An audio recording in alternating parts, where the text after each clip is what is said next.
From Yarm to Yibby, Harrington to Horsley Hill, Swarwell to Silverlink. Steve and Rye, the North East Footy Breakfast.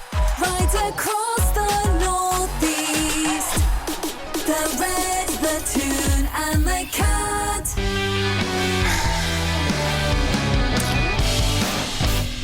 All I can say E-I-E-I-E-I-O. Up the Premier League we go when we hit to you. Everybody Tony Mowbray. Come on, baby, you do the Tony Mowbray. Yeah. Okay. Come on, right, Dave. What's your song? I mean, I'm happy to talk about how the ref gives away cheap penalties and that lucky that Jack Colback gets red carded. You know what I mean? That's all I'm going to say. You know what I mean? The ref's giving out free penalties, and then you're lucky you go down to 10 men, and Middlesbrough can't defend, and I'm done for the show. See you, mate. And Australia lose the rugby. Yeah. We're just going to... I tell you what, I've got an idea.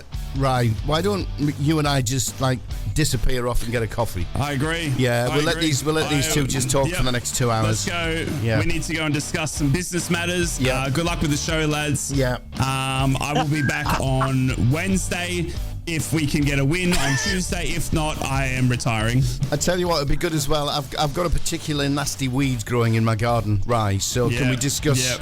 Can we discuss how I can eliminate that from the soil? Agree. Yeah, okay. Yep, completely agree. Fellas, it's up to you. Go on, get on with it. See you. Good Bye, luck, lads. Good bye. luck. Bye. Yeah, well, I'm delighted, Macca. I've had a great weekend, to be honest, mate. I've had a great weekend. Newcastle beating Brentford. Happy days. 3 points in the bag. Passports ready. Everyone's off to Milan. Happy days. And I've had an even better weekend. I mean, 3 points for Sunderland, 3 different goal scorers. The fans just taking over as we normally do, and everybody's just doing a Tony Mowbray. Yeah. Bring on Blackburn on Wednesday. I suppose. I don't think Middlesbrough fans are giving a good account of themselves here by shying off after another defeat. And I mean, even Crooks couldn't steal the points, lads. Yeah, no, look, he was... Tables upside down, I'm telling you. Tables lying. Yeah. I mean, I don't even know where to start, lads, in terms of Middlesbrough. Obviously, I got to watch... I didn't get to watch Sunderland because Middlesbrough were on at the same time, but I did get to watch the Newcastle game. Thought the Newcastle game was good for you, Steve. I'm going to have to agree with one of your legends in Alan Shearer not thinking it was a penalty. But I thought Newcastle defended well, unlike down at the Borough. The first 45 minutes was a complete and utter write-off for down Middlesbrough way at Ewood Park. It was terrible, to be honest with you. The defending is just shocking at the moment. For some reason, we just don't know how to close down a man. And if we want to give a player like Sammy Zamotics or anyone like that an hour to shoot, then of course it's going to go somewhere near the goal. In the second half...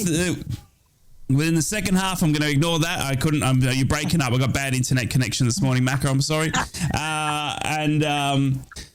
In the second half, it was actually more positive. I actually thought we took a big step forward in terms of showing some positivity. We obviously got a goal back, even though he was he was closer to Australia than he was to onside. But we'll ignore that and managed to get a goal back, but it was a little bit too late. And then, look, we had the chances again, but again, when you sell $40 million worth of strikers or don't bring them back in, of course, you've got Latte Lath, who still hasn't scored in the championship because guess what? He's brand new to the championship. We are desperate for points come Sheffield Wednesday.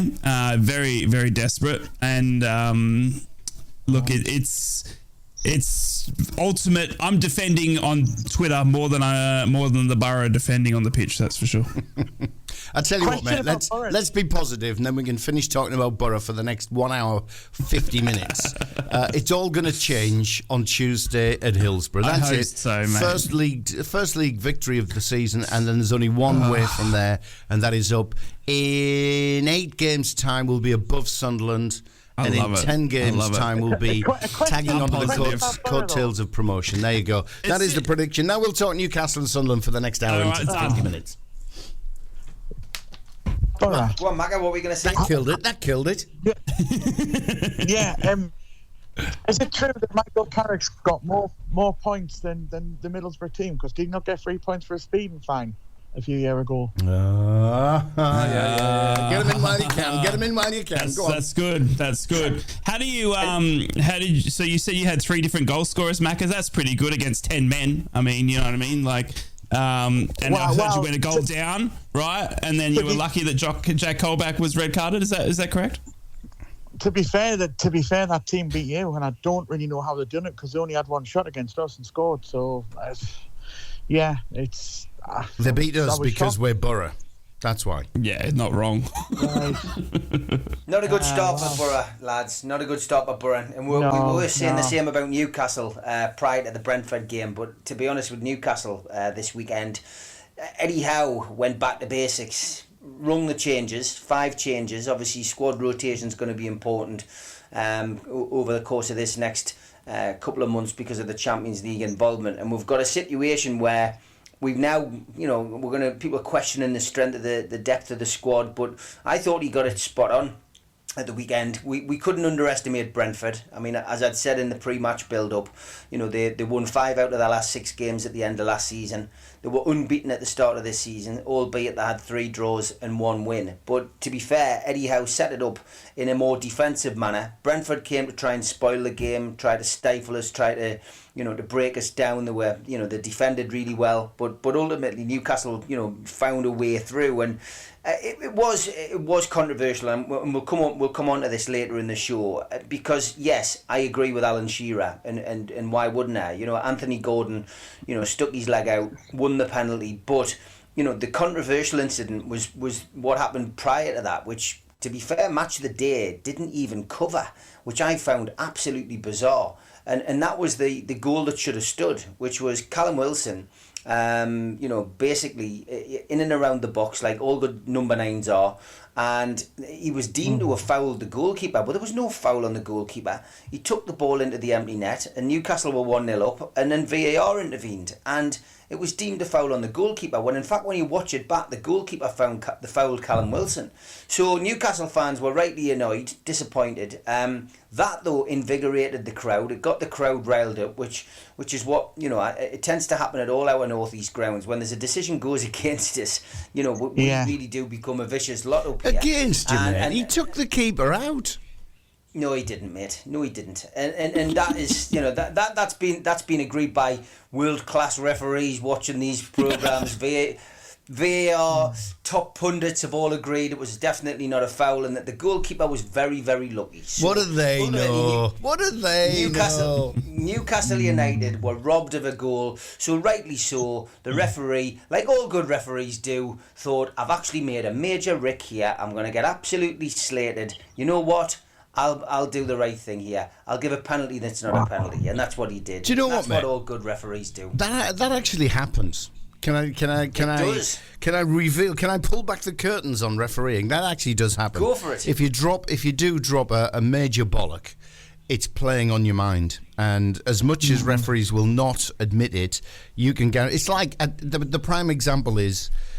You give a corner when suddenly you think back and you go, maybe that should have been a goal kick. You can guarantee the referee will find a push or a pull or a hold as that ball's swung in from the corner, and then give a free kick. It does happen. It does happen. But of course it does. It's a subliminal. It subliminally changes the mindset of the referee because it's on his mind, and that's what happened at the weekend. And fair play to Anthony Gordon for going for it. And I did laugh. I did Talk TV last night with a guy called Mark Saggers. I think you know him, Dave. Yeah, I used to work with Saggers. He does a great show on a Sunday night, and I was on against a Brentford fan. We'll go head to head after the match. And to be fair, this guy was saying that Newcastle cheated. He said we were using game management. I'm not being funny. I just said you need to look in the mirror, mate, because honestly, Brentford were superb at it. I applauded Brentford for what they tried to do. They had time wasted. There was an incident where there was a finger flicked one of their players' like one of our players, his arm moved back with motion. It flicked his chin with his finger. He went down clutching his face as if he was on a PlayStation game, Medal of Honor. You think he'd been shot by a sniper. It was absolutely crazy. The game management, the time wasting. Brentford were superb at it, and then for this guy to come on last night and accuse me of our team of time management, game management, I just couldn't believe it. I thought Newcastle got it spot on. It was a 1-0 win. It was a clean sheet. We've only had 2 clean sheets since February this year, so that was great. It was good for Nick Pope's confidence as well. It's 3 points in the bag, and it gave us the boost that we needed. And this week could have been a bad week for Newcastle and Eddie Howe. We could have lost against Brentford. We could go to Milan. We could get turned over, and then we'd be going to Sheffield United next weekend. It would be a crisis club. That's the way it works these days. But we've won. Milan got thumped in the Milan derby 5-1. So we go there. We're full of confidence tomorrow night, and then we've got Sheffield United next week. If we come back from Italy with our first Champions League point or points on the bag. Next weekend, Newcastle fans will be buzzing and looking forward to the trip to Sheffield. Oh no! You'll notice we're very quiet again. The tails are up, lads. The tails are up. Oh dear. Macca, you sound subdued for somebody who's won a game. It's just when you start talking about Champions League and Milan, and we're dreading the show all week if you get a result there. But no, Sunderland, brilliant. I mean, fair enough. You would say the first 15 minutes, QPR had the game, but then once Jack Colback got sent off in the 21st minute, there was only ever going to be one winner really. And fair play to the lads. Dan Ballard got his first goal for the club. Really good. And then looking forward to the headlines actually to hear what the Borough headlines are. Well, actually, seeing as you've thrown it to the Borough, we actually do have another Borough fan in the studio this morning. Caroline's joining us. Caroline's going to be doing the show immediately before this one, fellas. So she's been in this morning having a play with the equipment, but she's a big, massive Borough fan. Go on, Caroline, give us your. I tell you what, I'll give you a little secret. She's always upbeat, so there's got to be something positive coming out. Morning. Of course there's something positive coming out, and I think Dave and Ryan need a little bit of moral support this morning. Yes, we do. With all these Georges and Mackems, Champions League, etc. Who cares? Carabao Cup, come on. Yes, that's exactly right. Michael Carrick, he's got it.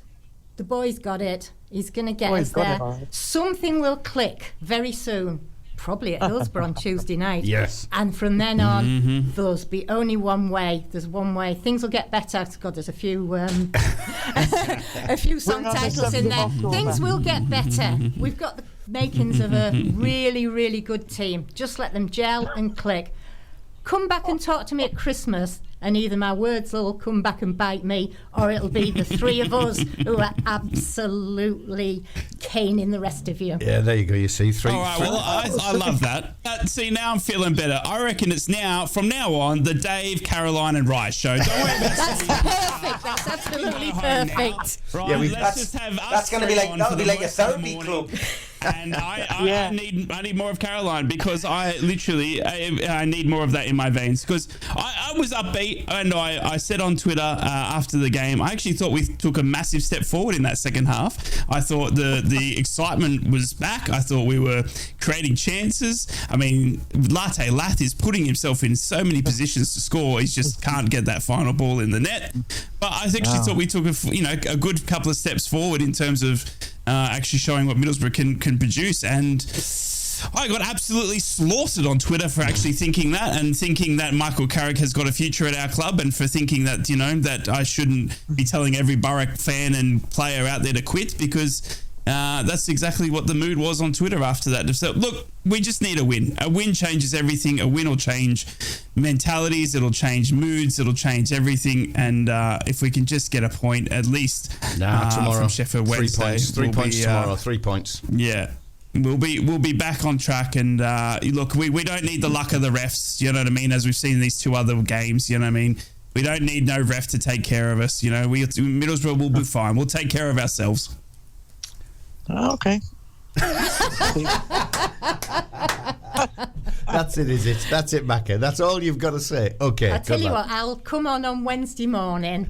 That's what I was thinking. And we'll have just a little 5 minutes chunter, and we'll celebrate a great Milan victory and a fantastic Borough victory. There you go. I'm not biting. I'm not biting. I'm in a good mood. You might have to come on Wednesday, because if we lose, I'm not coming on Wednesday.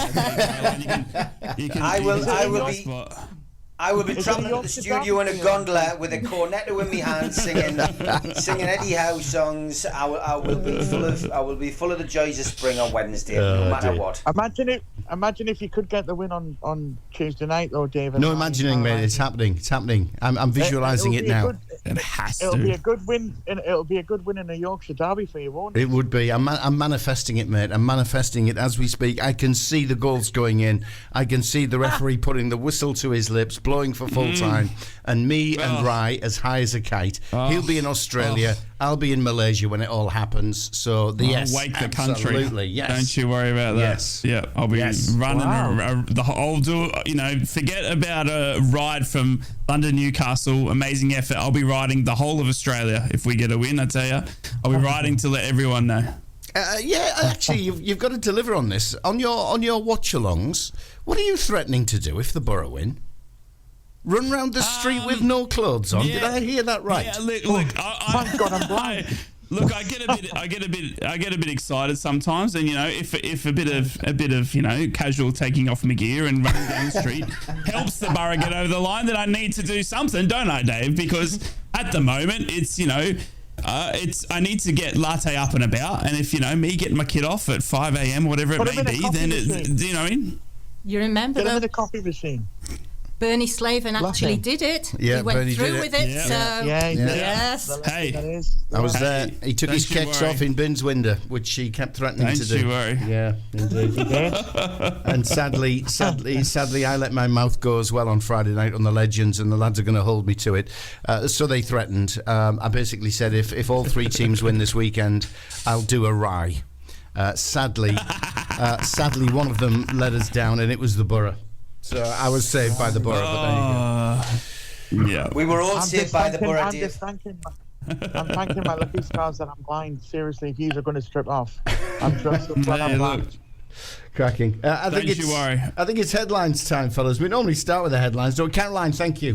And Caroline will be back. Thank you, Caroline. Up the Borough. Yeah, up the Borough. Yeah. Oh, hang on. Cheer up. Things will be good. Things will be good. You're sounding like Tony Blair. Things will only get Things better. will only get better, yeah. We'll be there. We'll be there. Yeah. Come on, Sunderland, Caroline needs to stay the whole show. Don't let her go, Dave. She's got to go to work. She's got the day job now. Yeah, she's got to go to work. Speak to you later. We just thought we needed that moral support there. Thank you, Caroline. Fellas, where are we going to start? Go on. We've got to start where... this is a hard one. Hang on. Have I got a coin? Let me just toss the coin here.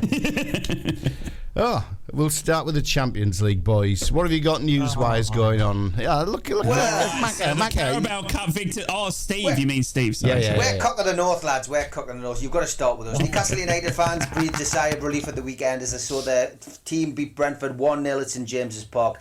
A second-half penalty earning the Magpies all 3 points at the weekend.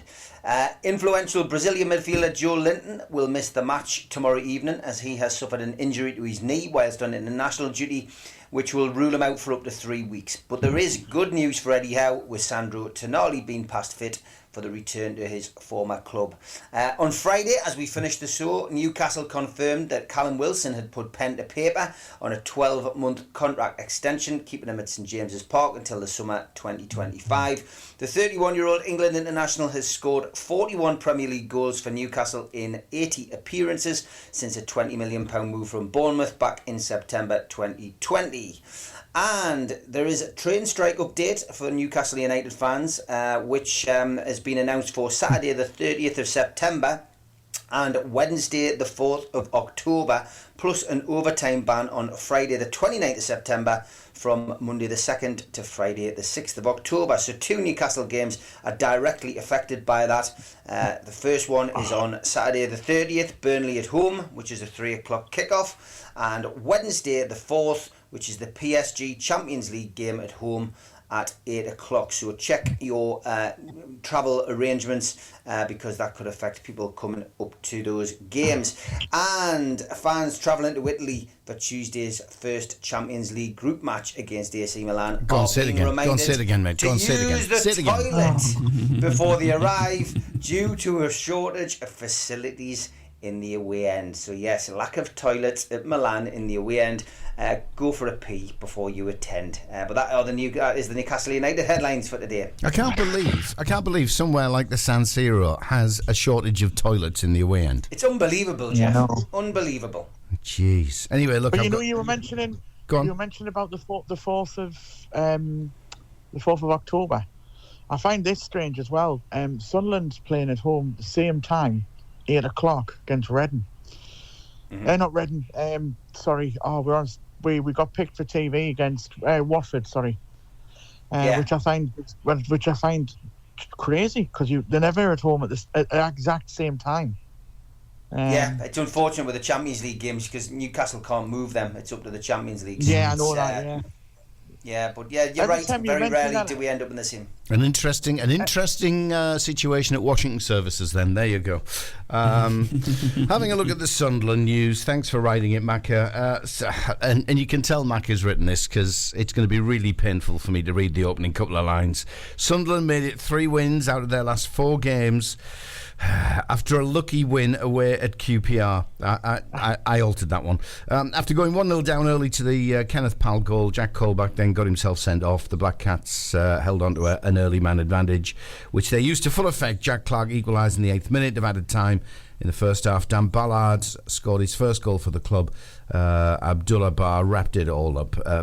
Mason Burstow made his first start following a deadline day move from Chelsea. Niall Huggins also was in the starting 11. Boss Tony Mowbray says Jack Clark's not sulking at getting a Premier League move or not getting a Premier League move. The Black Cats rejected multiple summer bids from Burnley for the 22-year-old who scored 11 goals and 13 assists in all competitions last season. Clark got onto the score sheet for the second game in the row, finding the net against Southampton. His deflected strike helped Mowbray's men east to a 3-1 win over 10-man QPR at Loftus Road. Sunderland women earned a well-deserved point after Brianna Westrup's stoppage time header against Crystal Palace at Appleton yesterday, with the match ending all square 1-1. That's the Sunderland news.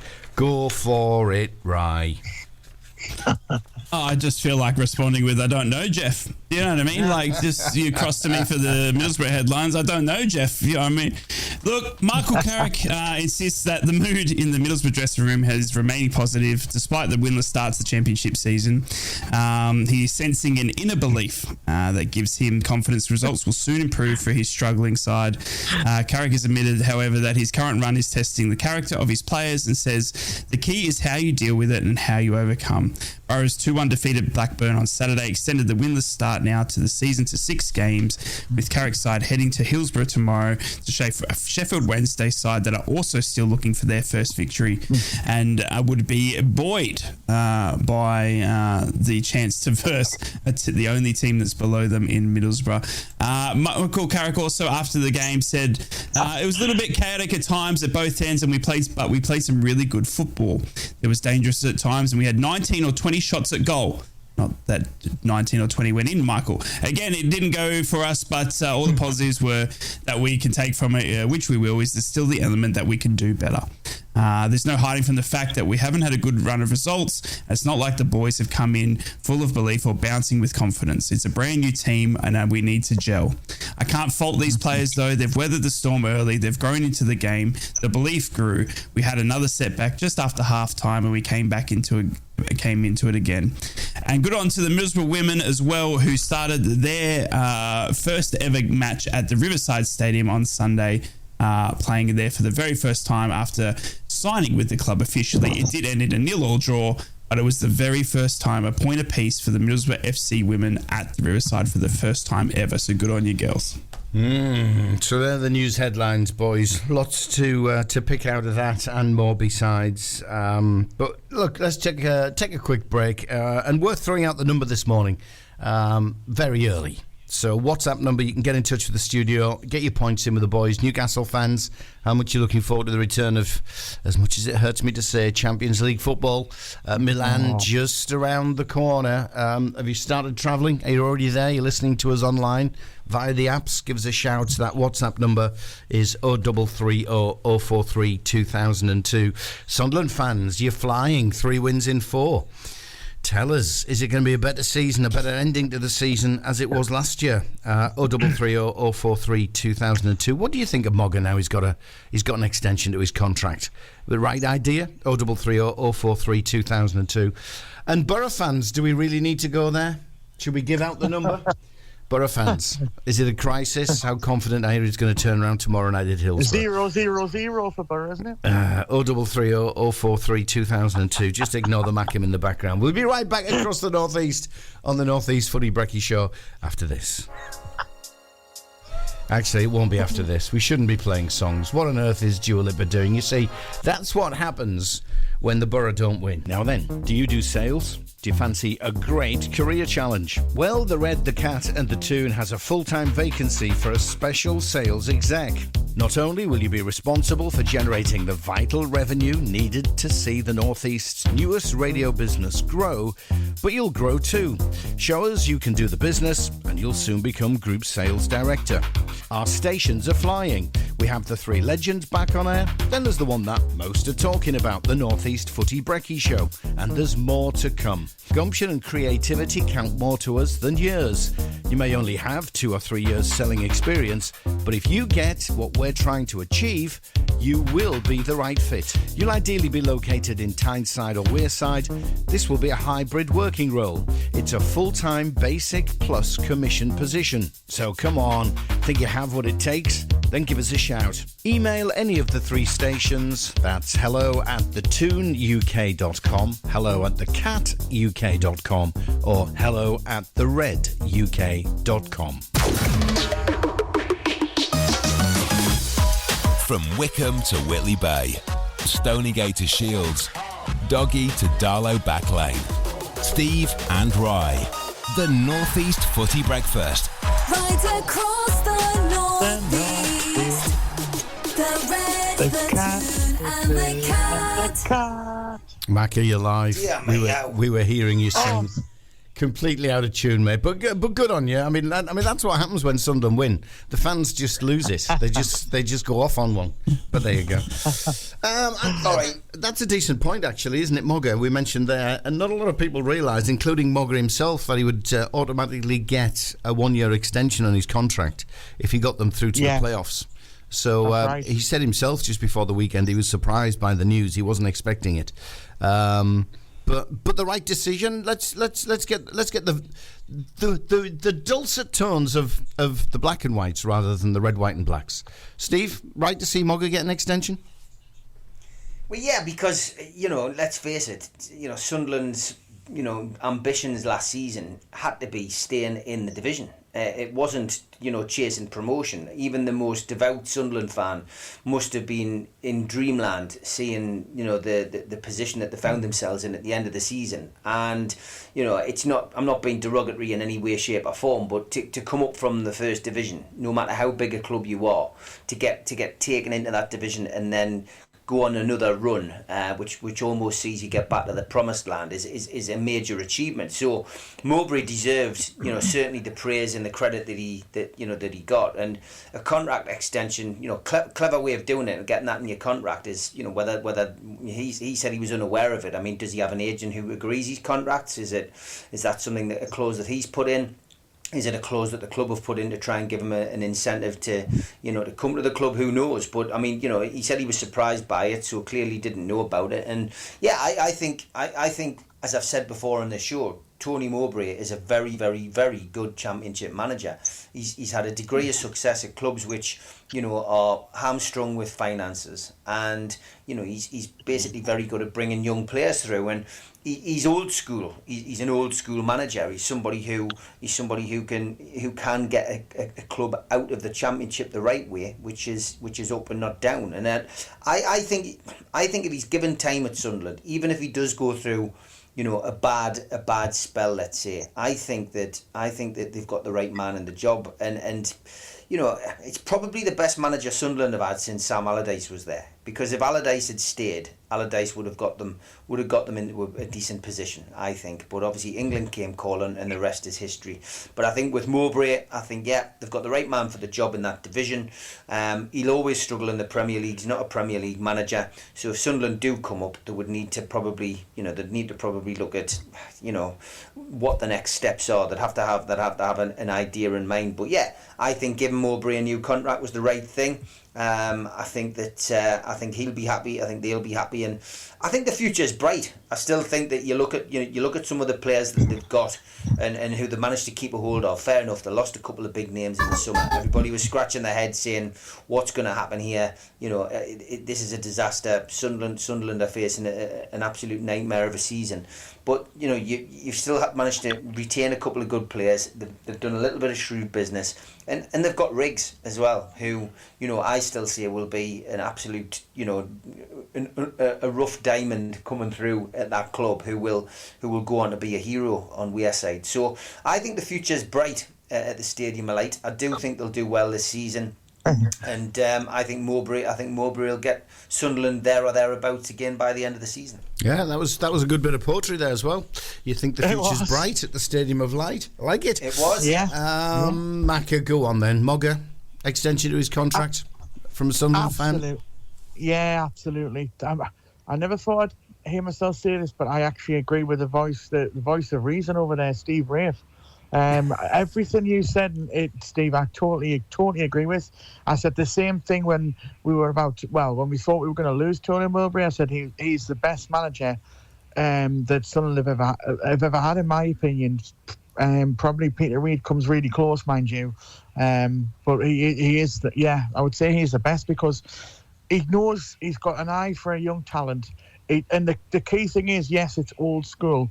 He is an old school manager, but he knows how to manage, and he knows how to get the best out of players, and he can also put his arm around the shoulder if a player needs that as well. So, yeah, I do. I think he's tremendous. He's an absolutely brilliant guy to listen to, and what I think is when he's in press conferences, yes, he's eating sweets in the press conference, but he thinks about what the reporters are asking him. Whereas if you notice, when reporters ask managers questions, they have about a 2-second pause and they're straight in with an answer. Tony Mowbray waits and delivers what he's going to say in a way that everyone can understand. It's easy to understand. I can say it now because he's no longer his manager. But when Lee Johnson was at Sunderland, as well as at Hibs, he used to try and bamboozle you with answers in his press conferences, and you come out thinking, okay, you've sat there and listened to him for 15 minutes. What's he actually said in there in 15 minutes? But Tony Mowbray doesn't need to bamboozle you. He just says a lot, but in a few words, if you know what I mean. And I think it's brilliant, and I'm so glad that Tony Mowbray is staying at Sunderland, and everyone should definitely do the Tony Mowbray. Do the Tony Mowbray. I'm sure he'll love that. Rye, yes. When Michael Carrick goes to Old Trafford, when Ten Hag gets the boot, yes. Would you have Mogga back when Sunderland obviously diss him? It looks like we're going to get Neil Warnock at the moment. It looks like he's just resigned as well. So we're just he's got a presser today at 1 p.m. Looks like he's fallen out with the hierarchy. But yeah, look, I don't know. I would take Mogga back in a heartbeat. Of course, we saw, unfortunately, he came in at a very, tough time in our period when we were down the bottom, much like we are now. We were lacking in confidence. We were lacking in a good playing group. And I think ultimately Mogga did the best he could with what he had at his disposal. And unfortunately, it didn't work out at Middlesbrough for Mogga. But of course, I'd have him back. He's a Middlesbrough legend. He, every success he gets through Sunderland and comes from a Middlesbrough place. So I think Sunderland have got a lot to thank us for. Because he's a Middlesbrough, Middlesbrough legend, and anything he does is just with a touch of Middlesbrough to him. Just on loan for the moment. That's all he is, obviously. Exactly. Yeah. Look, we've got to find some positives somewhere, fellas. Give us something to hang our programme on from a Borough perspective, for God's sake. You've got the Carrier Bag Cup. So, excuse me, it's the Carabao Champions Cup, if you don't mind. Oh, sorry. Somebody told me that in the away end at Bradford there's toilets, which is better than Milan, Steve. Yeah, true. At least we can relieve ourselves at half time, mate. You can sit in there for Might not be a Champions League ground at Bradford. I'm so pleased Ryo talked over you there, mate, because I didn't want to hear what you were trying to say. Go on then. I was just saying before leaving for the exit, yeah. Yeah. Oh, I was expecting this morning. I was expecting it, yeah. Anyway, we'll change tack to keep Ryan, please. To keep Ryan happy. Thank you. Game management. Is that just another way of saying a side cheats? Because this seems to be getting levelled, backwards and forwards in games, in the Premier League, the Championship, and beyond. And for me, it's always been time wasting. It's a simple kick the ball out, or keep a hold of the ball in the corners to waste a little bit of time. Player going down, feigning an injury, getting a little bit of treatment to break up the play. It's gone on for years, but over the last couple of years, people have now started to call it game management, and we've now got managers coming out on TV interviews afterwards, calling teams out about it as if it's a new thing. But is it just another way of saying a side cheats? Macca, what do you think? Is it cheating, game management? Because we've had it for years. I don't know, Steve, because obviously I felt like Ainsworth was saying the same about Bellingham, saying that he was going down too easy and stuff like that, and I'm thinking, well, why? Are you saying that he was cheating? And he's like, well, for the sending off, like, obviously, he's saying that he shouldn't have went down, and so I don't know. The thing is, if you're winning like 1-0 and it's tight at the end of the game, and you know that like your future's on the line, say, or the manager's future's on the line, so that puts pressure on the players. Because they're down the bottom of the league. Sorry, I was no pun intended, Middlesbrough. Sorry. But say you're down the bottom of the league, and obviously you're fighting for survival, but you're fighting for your family as well, because you need staying in the top league means you'll get paid lots of money, so you want to try and stay there. So it's difficult. It's difficult because with all of our teams have done it, undo it, don't they? When you're winning 1-0, you'll kick the ball out of play. You'll try and waste time as much as you can. So, I don't know. Don't know if it's using a strong word such as cheating, but what are we talking? Is it cheating? Is it cheating, Ray?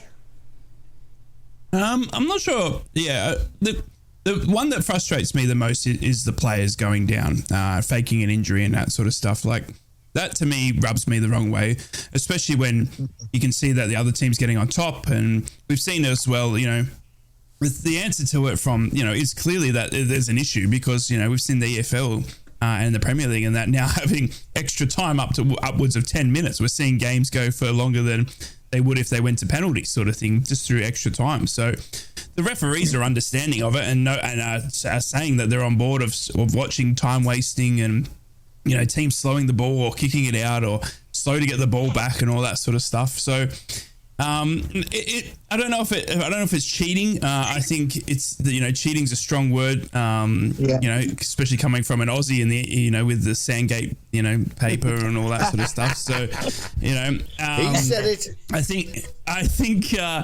I think obviously, look, the time wasting and the players going down injured and that needs to stop. The players that fake an injury, fake a cramp, whatever it may be, we need to be in a position where we can just move them to the side of the pitch and the game goes on, because nobody wants to see a game stopped for 4 to 5 minutes because some bloke's gone down, because his big toe's hurting sort of thing.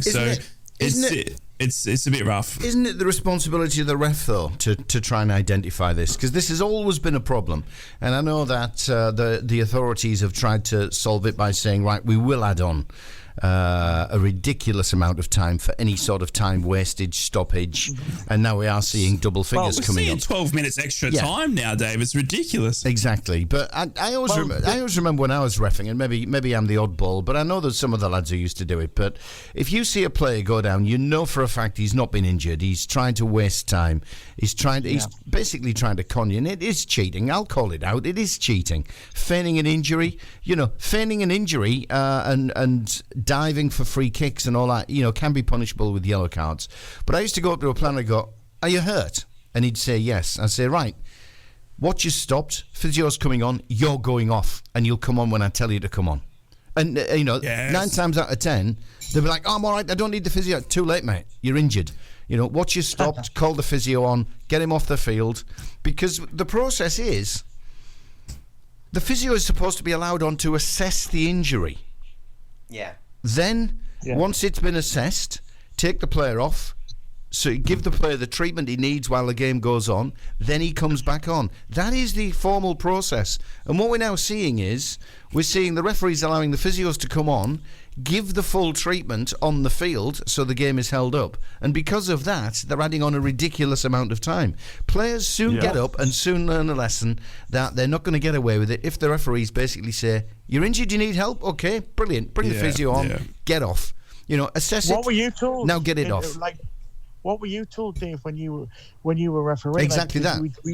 Exactly that. You've got to manage the situation, and the physio comes on to assess an injury. If he deems that treatment is then needed, you move the player to the sideline so the game can continue, where the treatment is then conducted. And you can guarantee that player will jump to his feet and be bouncing on the sideline, shouting, "Ref, ref, ref! Can I come back on?" Within seconds. Within seconds. And now it's great. You can just break the pattern in play, like Rai was mentioning. This normally happens when a team's pushing and starting to come back, so the other players try to break the pattern of play. And deliberately take time over so-called injuries. And it's a tricky one, because you will get some players who are genuinely injured. And the real tricky one is when you've got a player that you've earmarked has gone down easily just to waste time, and he does pick up a genuine interest. But then, I'm sorry, that's crying wolf. So when the time comes that he does need proper treatment, he's still going to get it, but get him off the field. I think the attitude from the referee needs to be exactly that, and I think if we have referees with exactly that they can, they're not doctors or anything like that, and they can't obviously think, but just move them to for me, the big one is players faking an injury just to time waste. If we can get that sorted, I think we'll be in a much better position. Like the Brentford player at the weekend who went down pretending he looked as if he'd been shot by a sniper when he just had his chin flicked with a little finger, and then goes down clutching his face. It's that needs to be stamped down on, but it doesn't, and this comes back down to one thing: inconsistency in refereeing. Yeah, and that's where the PGMOL have to come in and they've done it unanimously in terms of adding time on. We are seeing 8s, and we're now seeing in excess of 10s being added. Even I think the Sunderland game in the first half there was 8 minutes added or something like that, wasn't it? You scored late in that stoppage time. Yeah, that's great. And, everybody's patting themselves on the back now from a refereeing perspective, saying, we're adding on the time that is being lost for whatever reason. Yeah, but what it doesn't do by allowing this to happen, it's not fair on the team in the ascendancy. Now, if a team's coming back and the other teams start throwing themselves to the floor, it breaks completely their pattern in play. It breaks the momentum that they've built up over the last couple of minutes, and the pressure that momentum is bringing on the opponent's goal. So it's not all pats on the back by adding a supremely massive time allowance on at the end of first half, second half. If the refs came together and went, right, we're going to be really hard on treatment here, laws of the game clearly state, physio comes on to assess the injury, treatment must be there, player must be removed and treatment carry out on the sideline. Teams are down to 10 men at that point. Games have restarted quickly. That momentum is still there, and even more so because the defending team's a man short at that point. You will soon see injuries stop. Case in point from the weekend. Case in point, Tottenham versus Sheffield United. I was just about to say Sheffield United 1-0, 73rd minute. Then Richarlison, 90th plus 8. Kulusevski, 90th plus 10. Then Ollie McBurney, 90th plus 14, red carded. Yeah, but we had 9 minutes. We had 9 minutes at a time in our game against Brentford, and about 8 minutes of that was down to the incompetence of VAR, and the inadequacies of VAR, having to go back and check and recheck the various fouls. And I mean, Keith Hackett, well respected referee, former head of the referees, PGMOL, and he basically, that goalkeeping thing, I know I keep going on about it, but he just put a one-liner out on Twitter last night. There was no foul. Football is a contact sport. Yeah, it is. That goal should have been allowed. So Callum Wilson's goal should have been allowed. If Keith Hackett can see it, right, who is been out of the game for so long, but understands the rules, better than most. Why on earth can't VAR see that? And why can't I'll give the referee on the pitch and the assistant, I'll give them the benefit of the doubt. You sometimes can be unsighted. It happens in the moment. That's why you get referred to the screen by VAR. But VAR have got every single camera angle known to man and available in that stadium. They should be able to make the correct decision. And the fact that they're and ahhing on various decisions and not getting it right, and then it becomes a farce. And this, the time added on now. We knew there'd be longer games, but it's just, it really is so frustrating now. Like, it really is. Where's Keith Hackett? Where's he? Sorry again, Dave. Steve, even get your name right. Where's Keith Hackett manager? Well, he just he just comments now. He's a FIFA referee. He was the FIFA referee between 81 and 91. Right. He did the FA Cup final. He did what was called the Milk Cup final, which is now the Carabao Cup. He'd done the Charity Shield. He did the Olympic Games. He did the Euros in 84, 88. Right. He's the former boss of PGMOL. And he's now qualified as a UEFA referee expert. He's done books on the game. So literally all he does now is he comments on the game. He appears on various media outlets. But the guy is highly, he's highly regarded in the game. And he's outspoken. I just thought you said Fiji, but obviously they beat the Australia rugby team, but we'll not. Well, I was going to bring that in later, but that's a different shape ball. But come on, Rye's getting strips torn off him like I am because of Borough performances. So I was probably going to save that till tomorrow when we've recovered a little bit. But there you go. Steve, I share your frustration, and I'm a fellow referee who's refereed in the professional game, and I'm seeing things at the moment which dumbfound me and could be very, very, very easily nipped in the bud. It will cause a little bit of disruption, a little bit of angst initially when players are constantly moved off the pitch, and you'll get managers whinging that my player, it was unfair that my player needed to go off and get treatment. We were down to 10 men and conceded a goal because of the ref. Bollocks. Let's just do what's right for the game. Let's try and nip cheating in the bud as much as we can. When it comes to injuries, do what we've suggested this morning. Okay, you can't get over the VAR thing. It should be burnt at the stake. My views at that. But if games are held up for 6 minutes on VAR, there's 6 minutes to add. So be it. But there's a lot can be done which isn't being done at the moment.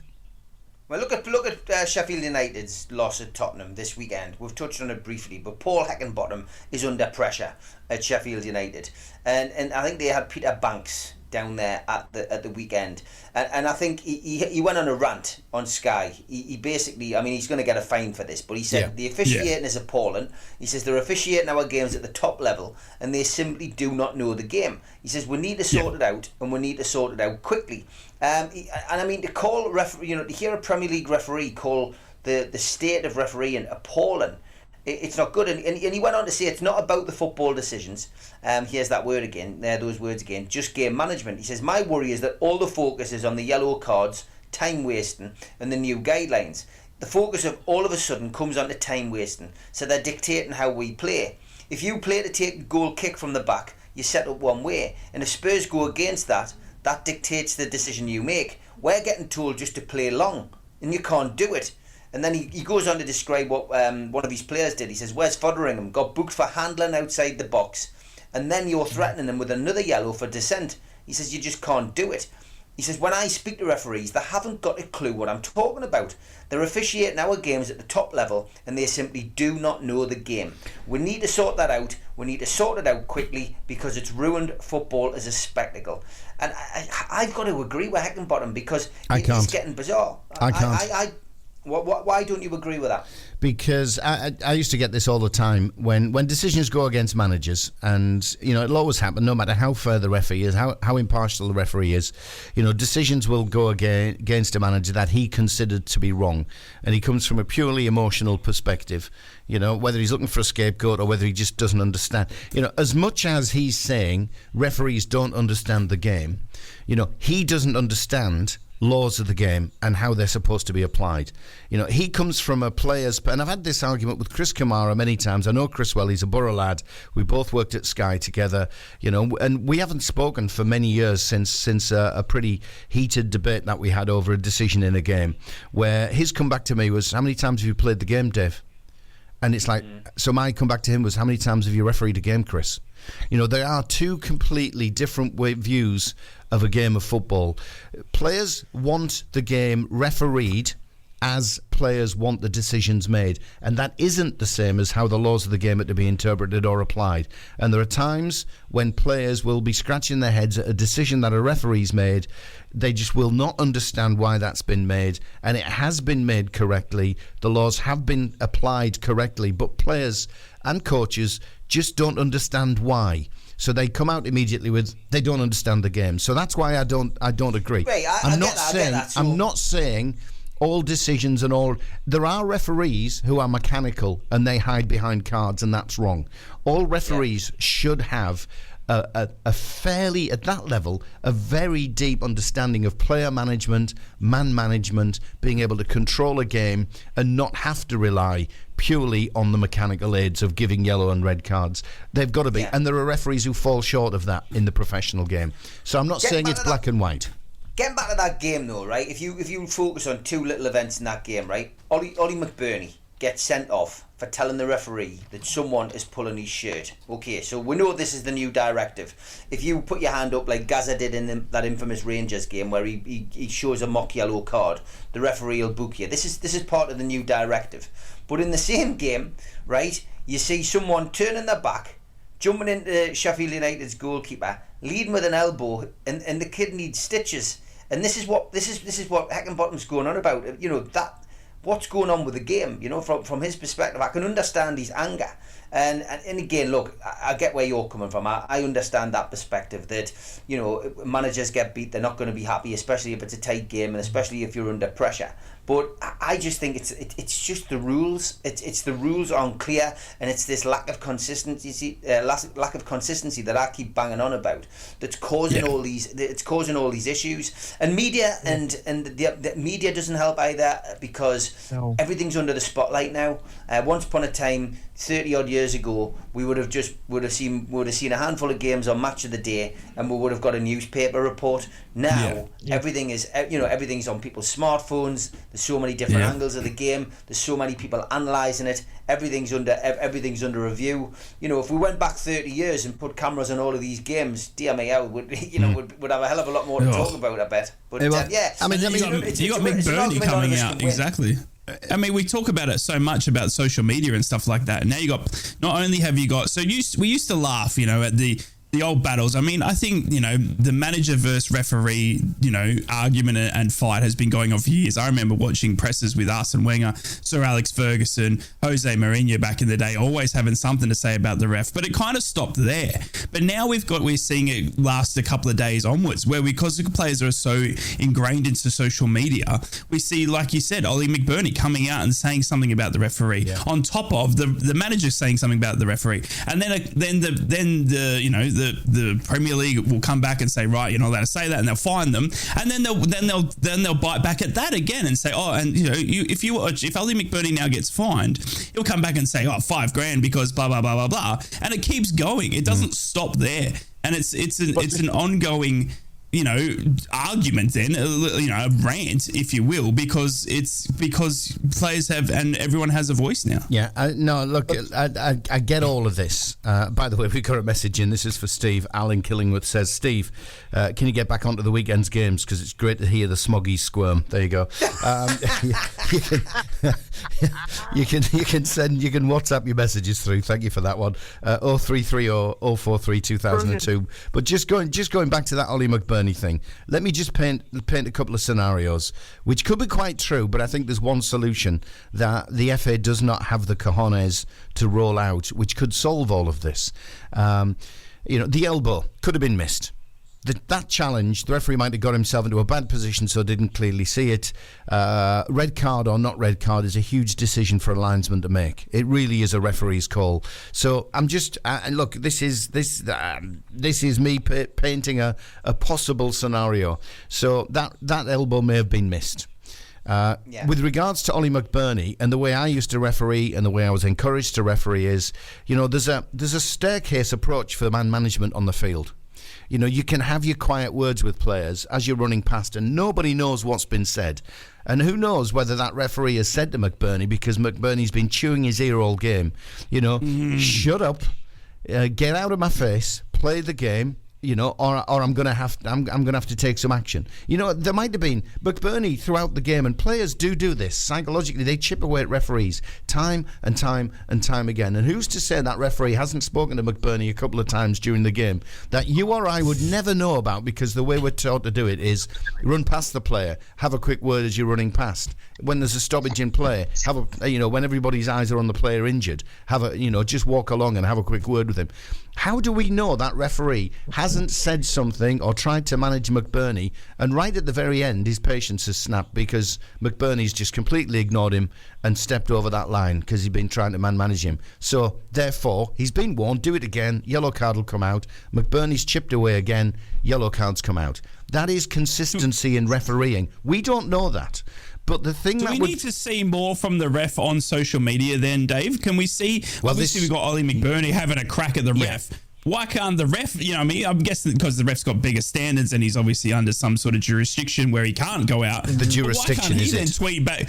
And why, he tweets back and says, well, actually, Ollie did blah, blah, blah, blah. Do you know what I mean? Because wouldn't be allowed it's two sides to the argument. And you're never allowed to see that. And this is where the FA need to grow a big pair, because I've been saying this since I was refereeing. And I had to do a couple of high-profile games in Asia in front of crowds in excess of 100,000, and I offered to be mic'd up during a game for the broadcasts, and we tested it.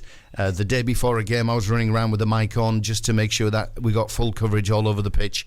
And the AFC, because it was their jurisdiction, came back last minute and said, no, we're not going to allow this. And that's exactly the same in Europe as well, South America. But what we should be doing in this country is, our referees are high profile. Our referees are dealing with high-profile players, games, clubs. The Premier League we're talking about at the peak of that football pedestal. Our referees at the end of a game should be allowed to speak and say why they've done something. Yes, they should. Agreed. And the thing would make a difference. So if that referee came out and went, hang on a minute, McBurney was in my ear all game. I'd managed him for 85 minutes and got to the point when I was so fed up with it wouldn't be abuse he was getting. I was so fed up with the dissent I was getting. I'd warned him, do it one more time, I'll give you a yellow card.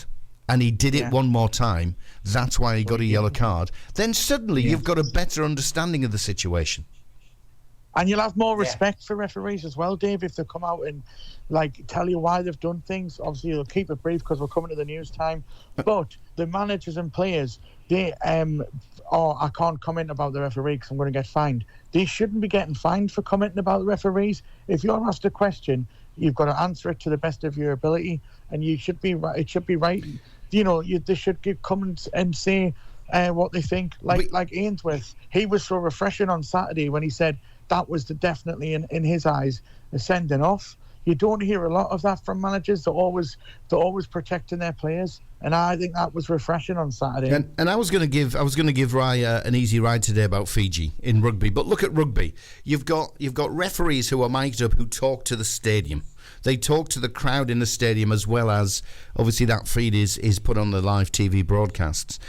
They are explaining their calls live in a game scenario. That's not what we're asking for here. What we're asking for is make the referee immediately available after the game. Or let him go in his dressing room. Let him talk to his, I know they're not called match assessors at Premier League level anymore. Let them have their discussions about the critical key match incidents. Then he can come out and face the press and just answer the questions. Accountability. That's the word. Accountability. They have to have accountability, and if they're allowed to come out and speak and give an indication of why they gave that decision, it would make things. It would certainly take the heat off. It would stop this, because we now have to go through 48 hours of taking it apart and looking at it and discussing it, and it would make it a lot easier if we knew why, and it probably would help improve the game, I think, because referees would learn, the governing bodies would probably learn, things that work would be enhanced, and things that didn't work would be removed. But at the moment, because we don't know what referees are thinking, then we're all literally we're clutching for straws. And it would reduce the number of fines coming, because in this scenario the referee would have come out. I'm not saying this one incident he might have diffused the situation, but just you could guarantee across a season referees would come out and say, I gave this because of this. Agreed. And it wouldn't give the players and managers time to be getting themselves into bother. It shouldn't be fine. Exactly. I don't agree with that at all. Yeah. I mean, all in all, lads, all in all, before the news, at least we're not Ten Hag. Do you know what I mean? I guess that wraps it up, doesn't it? At least we're not in Ten Hag's position. Because, my goodness. Is that something we're going to come on to after the news? I think it is, isn't it? Well, we can look at Manchester United and Chelsea, certainly. They say money buys success, don't they? But what is going wrong at these two big clubs? It's not done well for Newcastle yet, has it? Indeed. Well, hold your horses, Macca. Hold your horses. We're in the Champions League, son. Rein them in. Keep that for after the news, which is coming next across the Northeast. It's the Northeast Footy Brekky Show. From Yarm to Yibby, Harrington to Horsley Hill, Swarwell to Silverlink, Steve and Rye, the Northeast Footy Breakfast. Right across the Northeast, the Red, the Toon and the Cat. You drive me up a wall, the way you make good for all the nasty tricks you pull.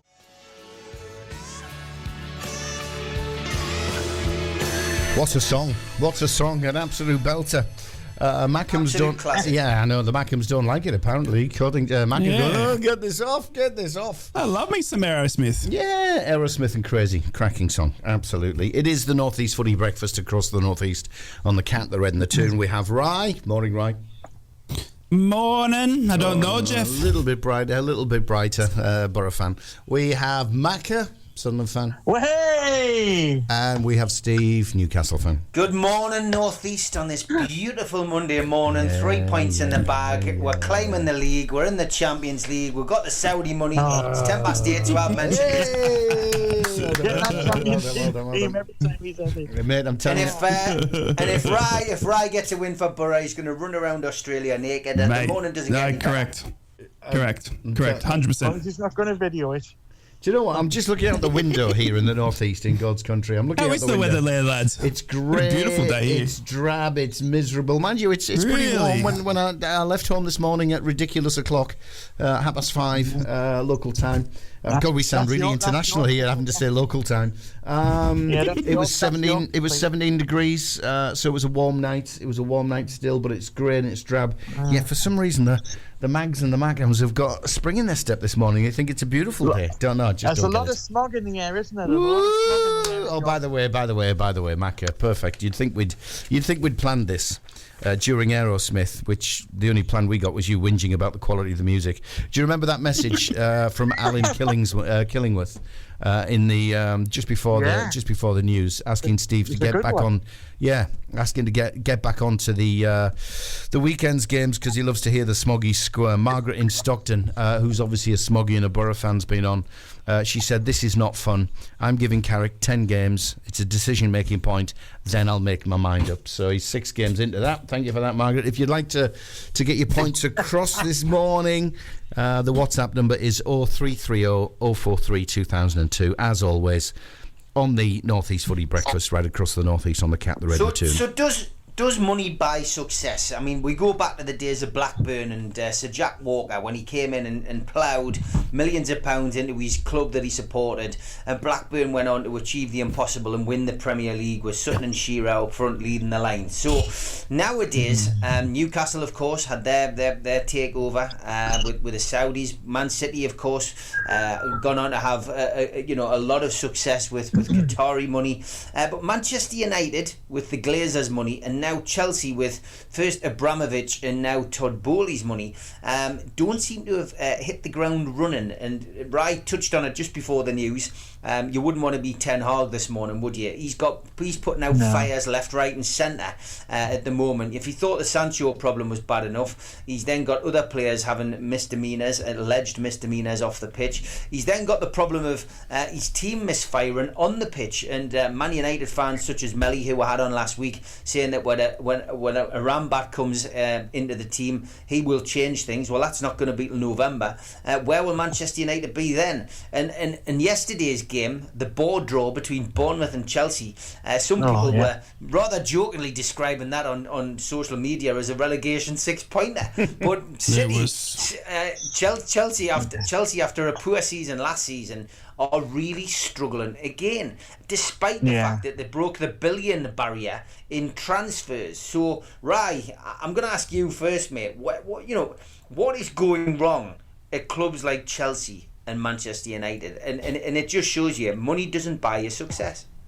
No, I think we've touched on it, and I think we've probably given the answer a little bit, I guess, over the few radio shows as well. It's down to players' mentality, isn't it? It's about what you can get into a dressing room rather than what you can buy into a dressing room. In terms of looking at, okay, that player has had an excellent season, he's scored 40 goals, get him. That player's set up the most assists, get him. Teams like your Brightons and stuff like that have actually broken down what it takes to make a good team in terms of, right, that player, is a good leader on and off the pitch, get him in. That player is going to, bring the dressing room vibe up a little bit more, bring him in, sort of thing. And I think the mentality side of it needs to be looked at. These Man Uniteds and Chelsea's still to this day think they can follow the Man City route of just buying what they need to get out of trouble. And look, sometimes it works, don't get me wrong, but we're seeing in this current day and age in 2023 that it doesn't work, because players need to be in a comfortable, confident environment to be able to perform on the pitch. It's like, when you try and dressing up a cake that's, got nothing on the inside, it's just gonna collapse. You need to have the structure internally in terms of what's going on in the dressing room, what's going on in the management side, what's going in, the internal rot.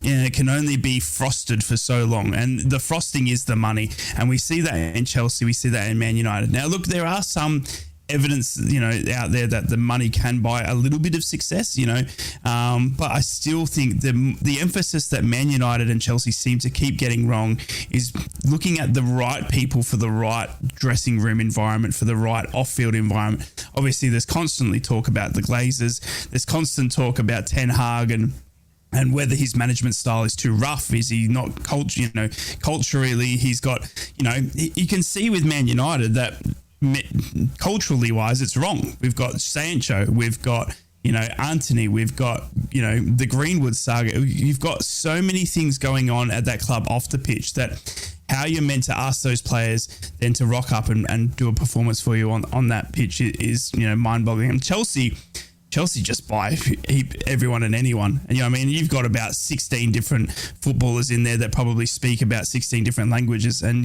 how you're meant to, have your captain talking, to any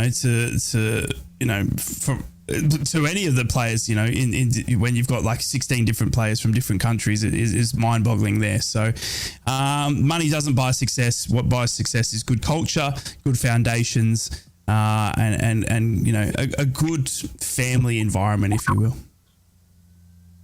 Okay, Macca, what's your views on money and football and Chelsea and Manchester United? Why are they faltering? I think probably the following. I know it's an easy answer, but I keep saying it because players have too much power. and obviously they're getting paid too much money as well.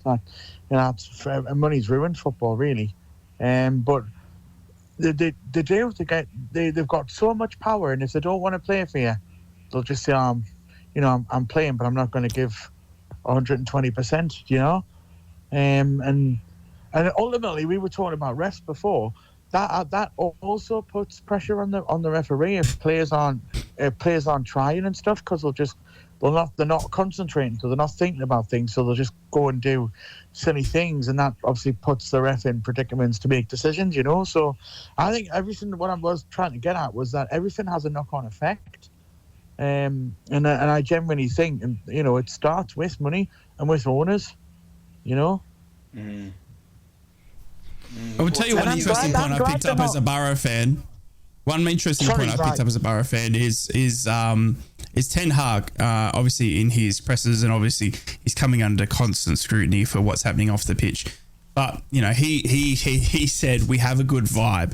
The squad is in a good mood. Now flip over to Middlesbrough just to bring that revelation, you know, that connection back. For Borough fans, you'd be well averse in what Michael Carrick's saying in our presses, because it's exactly the same thing, that the team has a good vibe and the squad is in a good mood. So it's interesting to see Man United and obviously Michael Carrick, the connections there with Ten Hag and Michael Carrick pretty much saying exactly the same thing in their pressing. At least Man United have had a couple of wins. Not wrong. I was going to say that that would be the party line, though. You know, you're never going to hear managers and players come out and say, well, it's, you know, the mood's really down in camp and we're struggling and I don't know how we're going to pick ourselves up for Saturday. They're ultimately going to come out and be positive even if they don't feel positive, you know. And you just got to work out, well, I do, from their voice. You can, I'm guessing, see from their faces whether you think they're telling the truth or not, you know. And you can tell by somebody's voice and the way that they say, the way that they speak it, whether they feel positive or negative, even if they're saying they feel positive, you know. Dave, what's your thoughts? Money can't buy happiness? I think it goes a long way towards it. You know, I would love right now, and look, Steve Gibson's done a magnificent job for the Borough over the years, but I think the game has left Middlesbrough behind in terms of finances. I would love now a Bahraini, a Qatari, could even be a Saudi investor to come in now, buy the club and inject a huge amount of cash into it. Because I've tasted those glory days from a Borough perspective. You know, when we had Ravanelli, Janino, Emerson, Barmby, Fjortoft, and then we moved into the next era under McLaren when it was UEFA Cup finals. It was winning silverware, the Carabao Cup, or the Coca-Cola Cup, as it was called there, the League Cup. You know, so I've tasted those moments, and that's when Steve Gibson really invested heavily in the football club, and I thank him for that. Absolutely I do. But the game has become a completely different game now. You know, we're talking the 90s, mid-2000s when that happened with the Borough. Since then, you know, what have we done? We've been in the Premier League once with Aido Karanka and came straight back down. We've had 6 or 7 seasons in the Championship now, flirted with playoffs and stuff like that. It needs a lot of money, so money certainly helps, but it's not the be-all and end-all. You've got to be wise. You have to put your money in, Dave. Yeah, there's got to be investment relative to what the game needs for where you want to be and what you want to achieve. But it's got to be spent wisely. It's got to be spent right. You know, somebody asked me earlier. It was Caroline actually was in on you know, practicing for her 6 till 7 show in the morning. She said to me, "What would you rather have? Would you rather have a Jadon Sancho who is a 9 out of 10 player and will have that impact on the field, but he's trouble in the background? Or would you rather have a steady Eddie 7 out of 10 player who's a team man, who's not going to do anything other than, you know, toe the party line and give you a harmonious dressing room?" And it's a bit like that with money. Would you rather have bundles of cash but not have a settled and a happy squad because it won't perform a la Chelsea and Man U at the moment? Or would you rather have the opposite? And so, yeah, money helps. Of course it does, but it doesn't buy you everything. Exactly. No, that's my thoughts exactly. And I think it's the ever changing Premier League. You know, teams like Brentford Brighton, Aston Villa, Newcastle, all teams unfancied, some considered sleeping giants, all starting to move up the league, either with good management or with money or with a bit of both. And you're going to see the so-called top six who really had this monopoly on the Premier League for 25, 30 years, starting to slip down the table. Manchester United, Chelsea, it's the changing face of football. And I think ultimately the owners that you get in, are very, very important. And I think, Everton fans must be waking up, again this morning, again with a bad head because they've come away from a game with another defeat, but also because, they've got vultures, it seems to me, surrounding their club ready to take over. It's like vultures around a carcass. And I don't think this company that's coming in, you just need to look at the track record with the other clubs that they're looking at. They don't come in and invest heavily. They just manage football clubs as part of their portfolio, and they're not really able to plough vast fortunes into each club. So again, Everton, who I think it's one of those teams that is almost been an ever present, in that league, could face the drop, and that would be madness if Everton drop out of the top flight. It's never been heard of. So yeah, it's a changing face. I just don't think money buys success. I think it's a combination of things, and I think that's what's going wrong at Chelsea. They've thrown money at it, and it's backfired. What I think about that as well, though, is clubs forget where they were when they had nothing, so they just get too big for their boots, and they need to be brought down a peg or two. So if there is bigger clubs that are getting more money than them, then so be it. I think that's a good in a way. My first season, Macca, was as a Newcastle fan going to games was 83, 84, and the three clubs that were jockeying for promotion in 83, 84 were Newcastle, Chelsea, and Man City. And you look at the history of those three clubs. We all went through periods where we had flirtation with relegation in the old second division. We also went through periods of fans dropping off and not going to the games. Obviously, it was different social times. You had hooliganism, which was rife in those days, which put a lot of people off going. The facilities at each of the grounds were substandard compared to the stadiums that you're in now. But those three clubs didn't have the investment. Yeah, didn't have the investment. Didn't have the they had a hardcore following. But yeah, you go back to those times, and that you're right what you say about you need to remember where you came from, and Newcastle, Chelsea, and Man City were all in the same boat once upon a time, with the infrastructure that they had around them. But now they've all got owners who are willing to invest and put money into the playing side, but it's just how you do it, it's how you manage it. Newcastle are trying to get things right with their investment, because they haven't just invested in the first team over the transfer windows. They've been investing in youth, and shout out to Yankuba Minty again. I keep mentioning him, but he's on loan at Feyenoord. 3 goals now, a couple of assists for his club and country this season. He's only a kid, but potentially could be a superstar for Newcastle in the next couple of years. And investment in youth's the way forward. Newcastle, looking at what Brighton have done over the last few years, I think following their blueprint as opposed to following Man City's blueprint, which is just buy as many good players as you can and hope the gel. It's interesting you say that about when you first started regularly going to games and what was going on there. The teams battling for promotion. I was involved.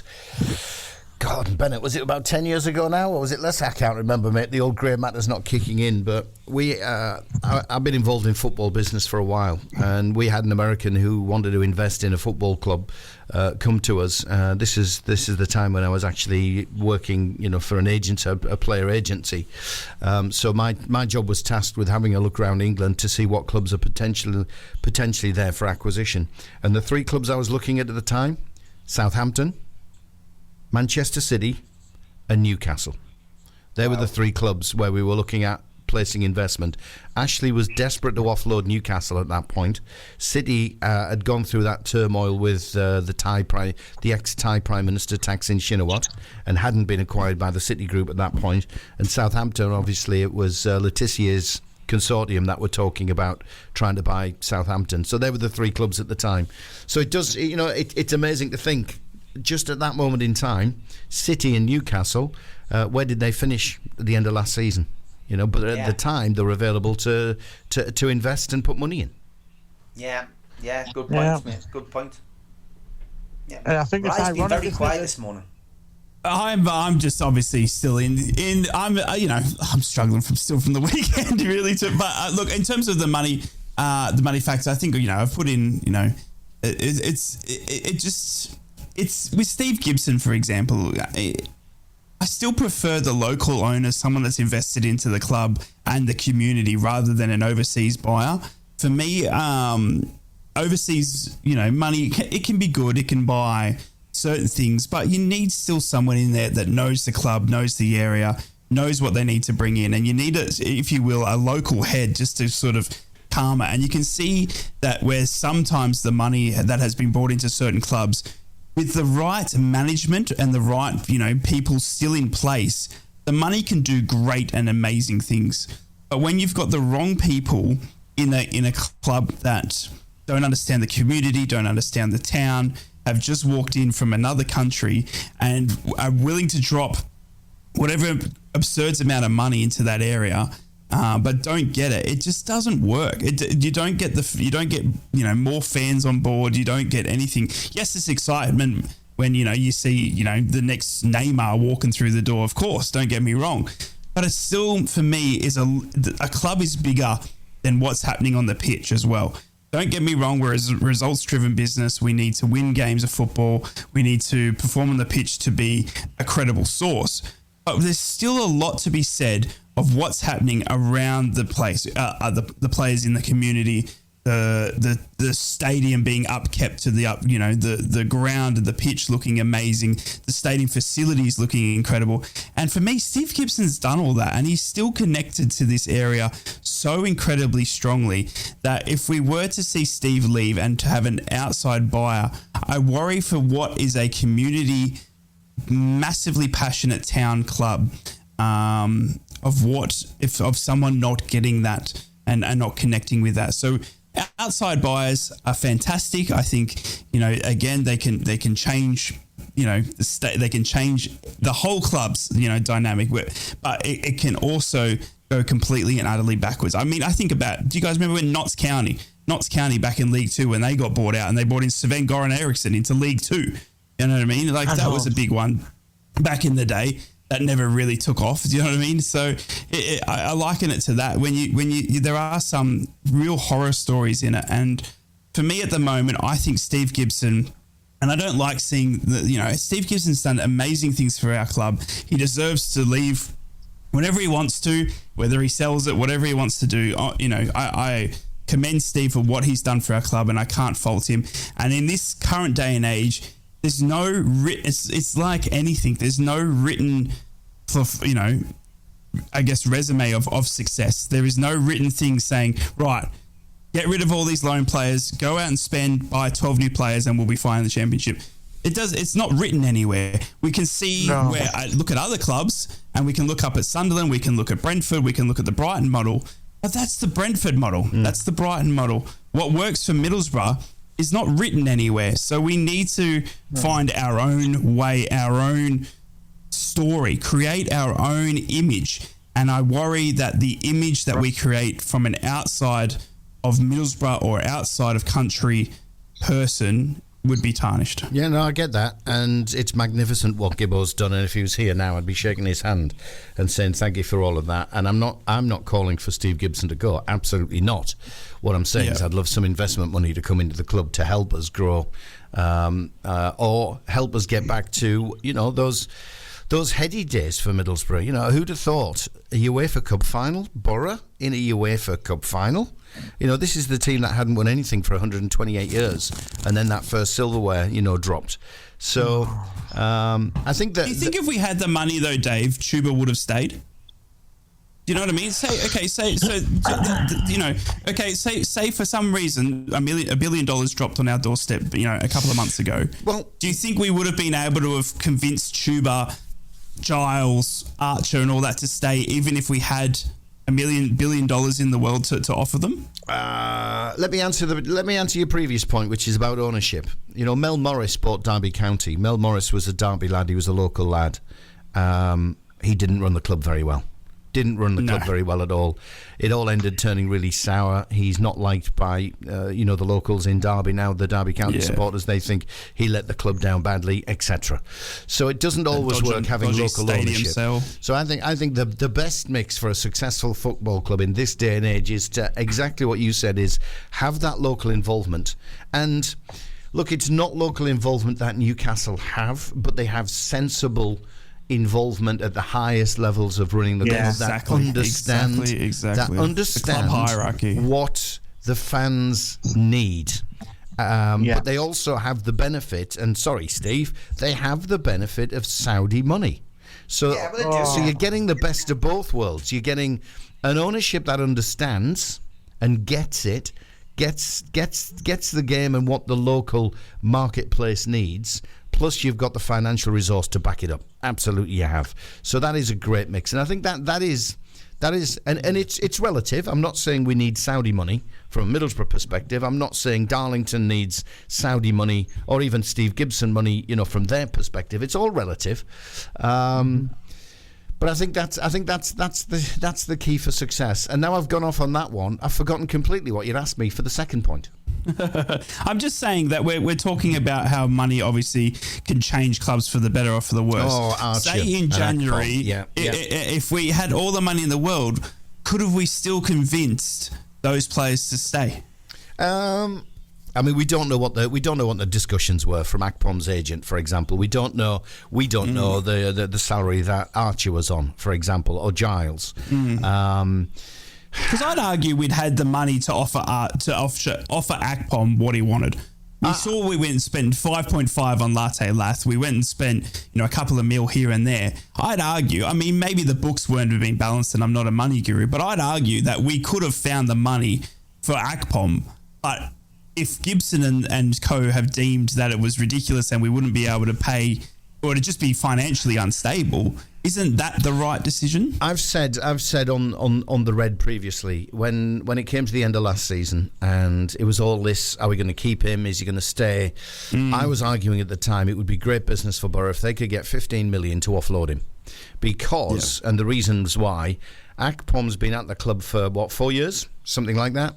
He didn't even have a shirt number at the start of last season, which was his on-fire season. I'd seen him perform. I thought I did not for 1 minute expect him to put in a season that he put in last year. And I thought I have to question, even now I'm asking the question, was it a one-season wonder with that player? Because that was not the Akpom that we signed. For the first couple of years of his contract, Akpom was not anywhere near like the player we saw last season. So could he deliver it for a second successive campaign? Now, there's many people who would argue, once you've done it, you know what to do, you can then continue it. And Ajax might find themselves with a great player. But what was he, 28, 27, 28 years of age? Yeah, 28, yeah. One season in a contract, a 3 or 4 year contract, he's delivered. Couldn't even get a shirt at the start of the first of that season, just gone. I'm not convinced he was the player to invest in. I'm not. And I think it would have been great business for the club if they could get 15 million for him. That's what I stated. I still stand by that. I think that's a smart decision. I completely and utterly agree. And I think what we've done with Akpom is the correct decision. And now I flip that in terms of if we had all the money in the world and just threw money at him, we could be in a worse position than we are now. Well, because we might have a Chuba Akpom on a 5-year deal getting paid absurd wages for the next 5 years, and he doesn't have to perform again. So, I guess that's kind of like an argument that I'm using in terms of having all the money in the world, is that it can be used for the wrong things. So we see someone come into Middlesbrough and go, right, I got $1 billion. Here you go and give Chuba a 5-year deal. Go and give this person a 5 deal. But if we had $1 billion thrown into the football club, we wouldn't be throwing money at Akpom, would we? We'd be picking up the phone to Eddie Howe and saying, "Give us Callum Wilson." We'd have been doing all that sort of stuff, wouldn't we? We'd have been looking at a different level of player if that financial resource championship was there. To pull a player, but you're right exactly right. I mean, we could, money does talk. We've seen that, with the Saudi Arabian League, that they can bring players in for left, right, and centre. It doesn't matter where you're at, because money does talk. Completely and utterly agree. Yeah. But I still think it just needs to be And you know, if it's not smart, it's wrong sort of thing. And we're seeing that with Chelsea. We're seeing that Chelsea more than Man United. I think Man United have got, for me, Man United's issue is more off the pitch in the terms of the dramas and the stuff like that. But Chelsea is the prime example of throwing money at a situation that just doesn't work. Yeah. You've got to be responsible with the money that you've got. That's the key to success. You can't just throw it around. Exactly. You will end up in the situation that many clubs in the past have ended up in, and owners burning their fingers and walking away. Well, you and I should we invest. spoke about last week going back to work. We should invest, should we, Macca? Mate, if I had a dime, I would have, you know, I'd happily send it over to Middlesbrough if it would help. But you know what I mean. So it's look, you know, we, you know, for the Red as well. Fans pay, you know, a lot of money to go to their, you know, and watch their team play, and you know, it's you know, for bigger businessmen, for bigger financial industries to come in and support the club that through playerships and stuff like that. Yeah. We've seen fans take over certain clubs in areas, but that's, you know, because the club's obviously gone in, you know, or set up new clubs like Salford, you know what I mean, or set up new clubs because people are that sick of what's going on, you know. Bury was another one where fan involvement had to come in and save the club, and we've seen that in lots of places. I mean, it's why I very rarely have complained as a Newcastle fan, apart from the Mike Ashley era, which it was more complaining about the owner, not complaining about the football club. But you know, really, what have we got to complain about? You know, we haven't ever been lower than the, you know, what is now the Championship, and you know, we've got a sound club. It's still operational. Some people have lost their clubs. Some people have dipped out of the league and have never come back. So you know, I've really got nothing to complain about as a Newcastle fan, as opposed to say a Bury fan or somebody who you know, somebody who's lost their club. You know what I mean? You know, the thing is, though, guys. The thing is, I don't know how you feel, but you know what? Steve just got me thinking there when he said about, you know, how people have lost their clubs and stuff. I couldn't imagine not having, well, in my case, not having a Sunderland or a Hibs. I just couldn't imagine not having a club. It would just be, I don't know how you'd feel. It would just be like, you'd feel empty, wouldn't you? You know, you'd feel like, because it's like Wimbledon, isn't it, Macca? My life. Wimbledon went through a similar kind of thing. Wimbledon, yeah, exactly. You know, that's right. Renaming your club and then moving your club from Wimbledon to, you know, from Plough Lane, which has got so many memories, and you know, they went on and won the FA Cup. You know what I mean? When they beat Liverpool, and you know, then, you know, suddenly, you know, somebody decides in their wisdom, right, we're going to move your football club to Milton Keynes. We're going to build you a brand new stadium. We're also going to change your name from Wimbledon to MK Dons. I mean, it's sacrilege. All your history's gone. You know what I mean? I mean, we talked about this the other week about moving stadiums and how you feel, and you know, I think there's a degree of, well, you know, if it's going to mean that the club's going to get bigger and progress, then I understand why. And but changing the name of your club, you know, I'm still convinced that if Mike Ashley had stayed, it's another one of those things he would have done. He changed the name of our stadium. I think he would have ended up calling it Sports Direct FC would have been the next thing, and he would have had us playing in red, white, and blue strips. You know what I mean? It's those kind of things. I was going to ask you about that, Steve. I was going to ask you because look at Cardiff. Look at what happened with Cardiff. Exactly. You know, they're the Bluebirds, and you know, the new owner came in from Malaysia and had them playing in red. You know, how about you playing in red and white stripes instead of black and white stripes? Would you accept it? Well, that was our original strip, because, of course, if you know your history with Newcastle, there was Newcastle East End and Newcastle West End, and the original Newcastle United strip in 1891, the club, of course, didn't form properly until 1892, but in 1891, Newcastle wore red and white. Silence. Yeah, it's incredible, and you can see it there. Like, I mean, the case in point for me is Notts County. Seeing obviously their taker a few years ago, obviously has gone backwards. You see it in case in point with Cardiff. They, you know, you've got outside sources coming in, buying the club, and then saying, right, you're now the Red Dragons. I can't imagine someone coming in and saying, right, you're now the Middlesbrough Pyramids, whatever it may be. Do you know what I mean? Like, it would be, and they're not connected to the town, they're not connected to the community, and that's why I think in Newcastle, again, a case in point, as much as it hurts me to say, I think have got it a good way, where you've still got a good club hierarchy based in Newcastle who understand the fans, the club, the direction they want to go, backed by as much money as they need. You've got owners that want to get to the ground, watch the football, enjoy their day out, have, a private box, whatever it may be. But then you got the people at the club in terms of management, recruitment, even, your CEOs and stuff like that, who understand football in that area and what it means to be Newcastle United. No, absolutely, and that for me is the recipe for success.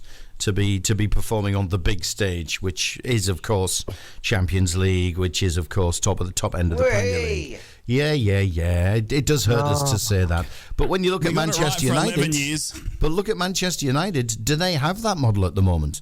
Your mate last week who came on, Steve, the Manchester United fan, Melly. He was saying the Glazers don't show up unless it's a cup final or something like that. They've hardly got that harmony, have they? No, they're in the Champions League.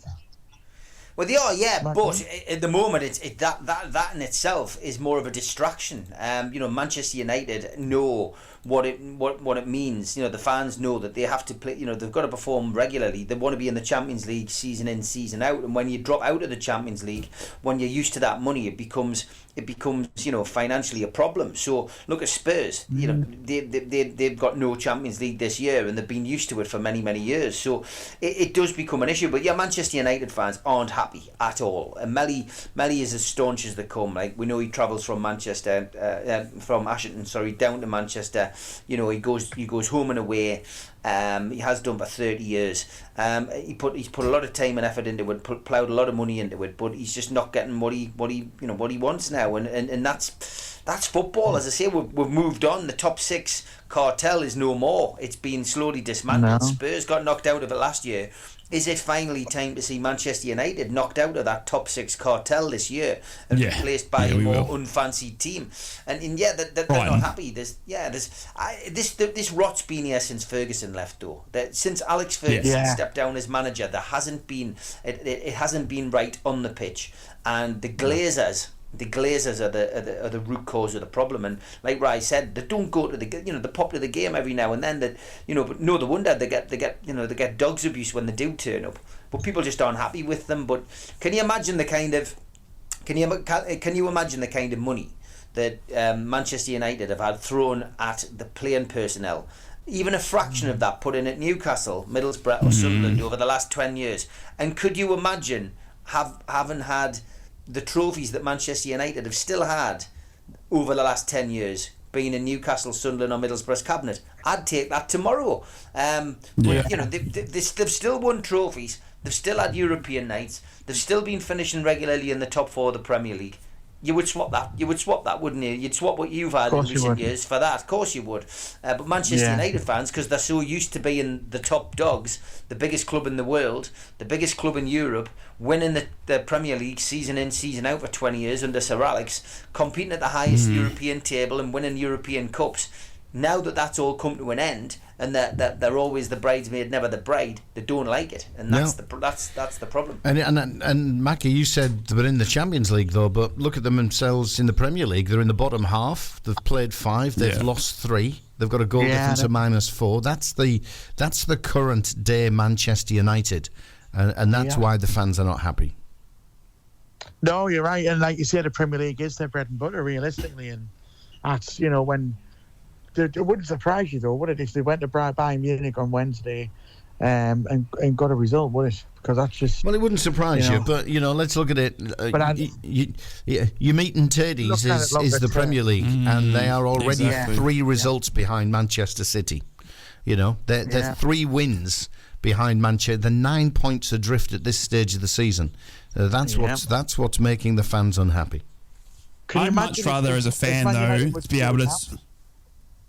I mean, there's no way Man United goes down. I just don't think that happens in this day. And it would be incredible, but I don't think they go down. I think luckily there's always teams worse off. I'm struggling to see where Luton and all them get them points this season. But the thing for me as well is I would, if for Middlesbrough's case, I am proud in the fact that the only thing going wrong at Middlesbrough at the moment is our performances. That's all we're talking about. right? There's no players off the pitch doing anything wrong.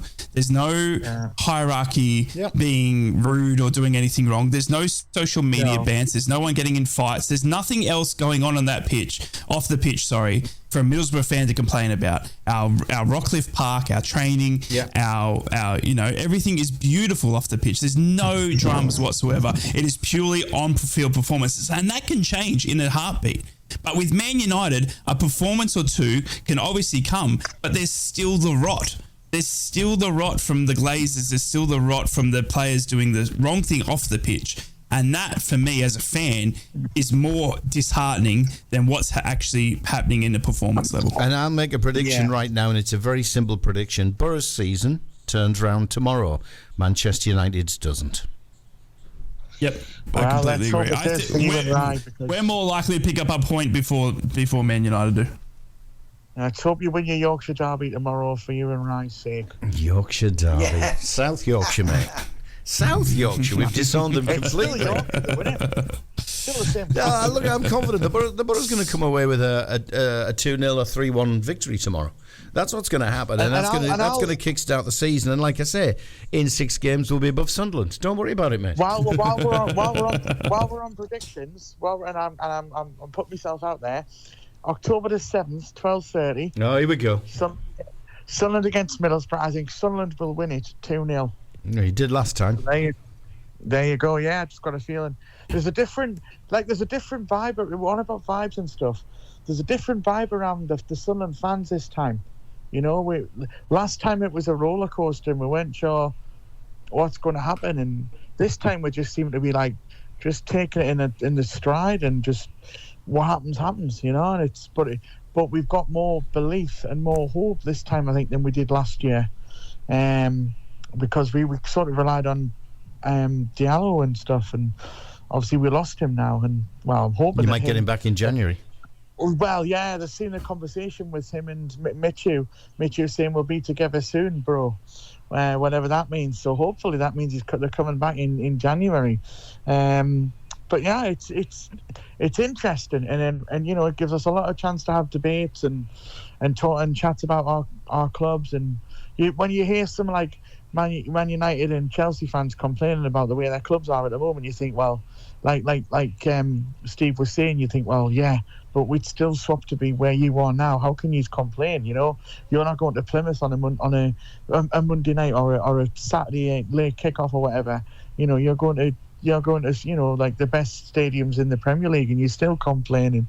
But yeah, it's we're a passionate bunch up here in the North East, and like you say, if all 3 clubs had the money, then can you imagine the North East football would literally just dominate English football? That would be fantastic for the area. It did once. I remember that season. Yeah.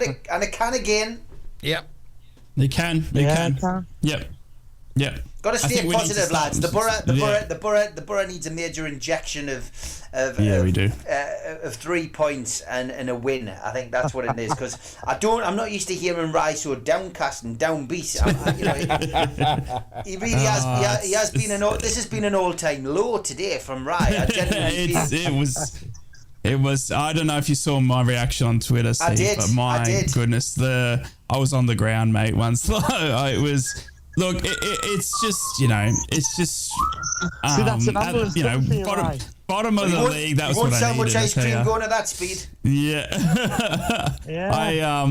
You know, bottom of the league, 1 point in 6. You know, we just need a win. But as I said, I'm still so blimmin' proud of this club that off the field, there's not anywhere near the amount of drama we're seeing from these other clubs. Do you know what I mean? We focus on our own backyard. You know, the players are still, you know, valuable members of society. They're still taking photos. They're still signing after the game. They're still happy to talk to the fans. You know, you could see a playing group who are, you know, 1 point in 6, saying, right, we're not signing anything. We're not, you know, I'm down in the dumps. Leave me alone. Blah blah blah. But I'm not seeing that from the Borough players. You know what I mean? But Man United, you know what I mean? Would you be more surprised if, you know, the players there walked past the fans without signing anything? You would. You'd be, you know, it wouldn't be blink an eyelid. But Middlesbrough players still went around and signed and thanked the away fans at the end of the game and stuff like that. Yeah. So But it's only 10 the culture is got to be right. And if I can add to that, what adds to the pride for me for being a Borough fan is we've gone 6 games with 1 point, and there's no talk whatsoever of getting rid of the manager. Because we've got a decent manager here. He's proven himself in a very short period of time last season. Yes, we're going through a bit of a crisis on the field in terms of performance, in terms of points gathered, but it's the sort of club, and the owner is going to go up to him and say, "How can I help?" Rather than, "You're out." Yeah. Yeah, 3 points is a massive difference. We saw that. Case in point, Newcastle United. If we were sitting here and Newcastle United had lost to Brentford, it would have been a completely and utterly different conversation. And that's exactly what it can be for Middlesbrough. 3 points can change the dynamic, the conversation, everything. And, and Newcastle, rightly so, got 3 points. We're happy, Newcastle fans are happy. They're off to Milan and away we go. And Steve said it would be a completely different situation if they hadn't have won again on the weekend. Yeah, that's the fickleness of football now. I don't remember it being like that when I was younger, but maybe that's just because you when you're younger you don't think about it. You're optimistic no matter what. But when you get older and wiser and you've got a few miles under your belt as a football fan, that's what sucks it in. But social media has changed it. We've been on this, and we'll continue to say it. It does change things, knee-jerk reactions, etc. But yeah, my week would have been an absolute. It would have been a Debbie Downer this week. It had Newcastle got beat and going into a Champions League game thinking, wow, where's the next league win coming from? That's your bread and butter. But yeah, it's been a happier show for me and Macca because we've won, and it's as simple as that. That's the way the cookie crumbles. Exactly. We've done something Borough can't do. We've won. It's coming tomorrow night, mate. It's coming. I'm telling you. I'll put my house on it. It's coming tomorrow night. We're going to do Sheffield Wednesday, and that's the kickstart. And then you get Southampton. And I like the chat. I like the chat of let's talk at Christmas time. Yeah, absolutely. Let's see. And I promise we're a few more months in. And I promise you one thing, guys. I might be travelling tomorrow, but I'm going to take some gizmos with me, so I'll be on this show tomorrow, even though I'm not going to be in the studio. Dave on the road. Yeah, Dave on the road. And then on Wednesday morning, hang on, I've got to work out when my last flight drops. As long as I'm not in the air on a plane, I will be on the show from Malaysia because I'm that confident we're going to be talking positive on the Borough. Love it. Wow. Love it. It's a big week. It's a massive week for the Northeast Brekky Show. We've got Champions League football. We've got Carabao Cup Champions League. We've got, I don't know, what are Mackem's even playing this week, or you just got the week off? They've got Blackburn. They've got Blackburn. Tomorrow. Blackburn. Just the championship? Okay. Tony Mowbray going home. He is, going back. Yeah, that will be interesting, actually. What type of reception he gets there. Yeah, well, he'll get a good one, I think. Can chew the fat over all of that on tomorrow's show. Blackburn get 2 home games in a row. What's going on there? Against 2 northeast sides. Yeah, it shouldn't be allowed. Yeah, exactly. So get the spaghetti. Get the spaghetti on the hob tomorrow morning. Get the ice cream out the fridge. Right, it's an Italian themed show tomorrow. Don't you worry. I'll be full of gelatos. I'll rock up in me. What are they called? The little moped scooter things? Vespa, mate. Vespa. That's it. Senior Just get a few phrases. Ciao, Bella. Ciao, Bella. No, the key one, Steve, is Bellissimo Rete. Bellissimo. I'm getting a pizza because we win the. I like winning the Papa John's trophy, so I'm getting a pizza. Yeah, good man. Good man. Well, so the opening music tomorrow, Dave, needs to be The Godfather, I think. Okay, we'll dig it out. Well, there's no time for any music now, fellas. We're done. We're dusted. Daz is up next across the northeast with the mid-morning show and all that nonsense that he does. It's all good humour though and good fun, fellas. We'll catch you tomorrow. God knows where I'm going to be, but we'll catch you tomorrow. Have a good day. See ya.